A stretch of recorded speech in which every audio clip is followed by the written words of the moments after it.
আজ ছিল রবিবার আর এখন ঘড়ির কাঁটায় বাজে প্রায় 5:30। সকালবেলা উঠে তোমাদের দাদাভাই ওই রেগুলারের মতো উঠোনটা ঝাড় দিয়ে ফেলেছে, সেই তো কিন্তু আমার আর উঠোনটা ঝাড় দিতে হয়নি। 2-3 দিন হয়ে গেছে কাঠের চালে রান্না হয় না, আর রান্না না হওয়ার দরুন উনুনটা কিন্তু বেশ ফাটল ধরেছে। ওই পাশের চাষের জমি থেকে একটু মাটি নিয়ে এসেছি, তাই দিয়ে লেপে রাখলাম, অনেক দিন টেকসই হয়ে যাবে। একটা কড়াই ছিল, সেটা মাঝামাঝি করে বিছানাটা তুলে নিয়ে এদিকে আজকে ছিল সানডে, তোমাদের দাদাভাই ছুটি থাকে। আজকে একটু ঘুগনি আর লুচি করব। ও বাড়ি না থাকলে খুব একটাই লুচি পুরি খাওয়া হয় না, বাড়ি থাকলে সকলে মিলে একসাথে খেতে কিন্তু বেশ মজাই লাগে। আর এই একটা দিন বাড়ি থাকলে দুজনে হাতে হাতে কিন্তু আমরা এই কাজটা করে ফেলি।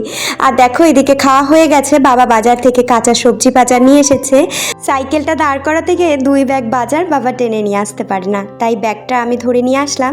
এদিকে এনেছে বাটা মাছ, রুই মাছ এবং শোল মাছ। আজকে শোল মাছ দিয়ে এই যে লাউ দিয়ে রান্না করব, বেশ ভালো লাগে তাই না?